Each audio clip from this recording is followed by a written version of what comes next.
Na osnovni šoli Marije Vere na Duplici so pripravili prav zanimiv čarobni dan s knjigo. Različne zbrane knjige so po 1 evro prodajali na knjižnem sejmu, pripravili pa so tudi pogovor s pisateljico. To je bila kar njihova učiteljica Katarina Dimic-Kesič. Z nami je idejna vodja čarobnega dneva s knjigo gospa knjižničarka Andreja Vuklis, ki je tudi sama napisala slikanico za otroke.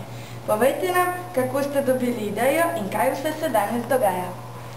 Idejo sem dobila že pred letom dni, in sicer, ko sem brala neko ameriške knjige o tem, kaj se da v knjižnici vse delati, potem sem pa jaz to še malo spremenila, pa sem še malo dodala in potem je pač nastala ta ideja, in ker smo po urniku je danes delovni dan, sem rekla, zakaj pa ne bi se kaj dogajalo v zvezi s knjigo, in tako je to nastalo.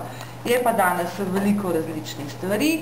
Kot prvo imamo zaključek tega fotografskega natečaja v branju, v katerega smo povabili vse slovenske šole in smo dobili zelo veliko fotografij.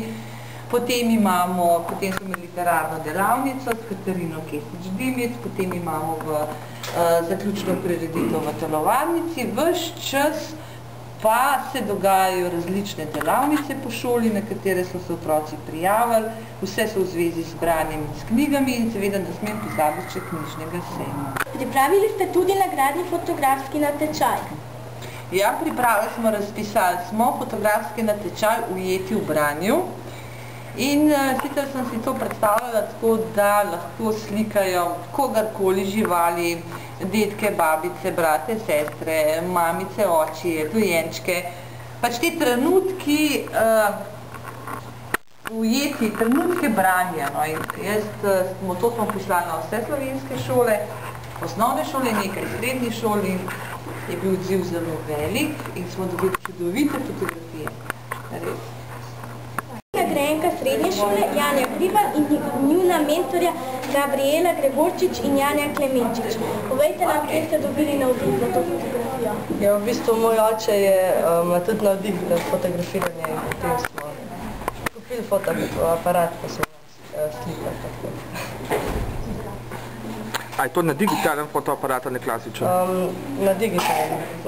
Nagrajence je pozdravila tudi ravnateljica Violeta Vodlan, nato pa so se učenci zbrali v šolski športni dvorani, kjer so prikazali delo posameznih delavnic.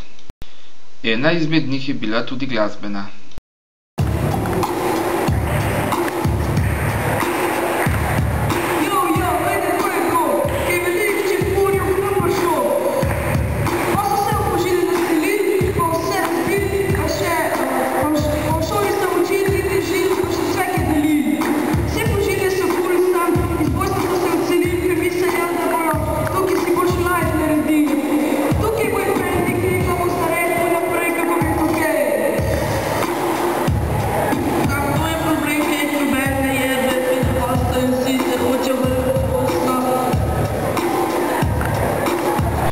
Sledilo pa je tudi presenečenje, nastop skupine Bufeto.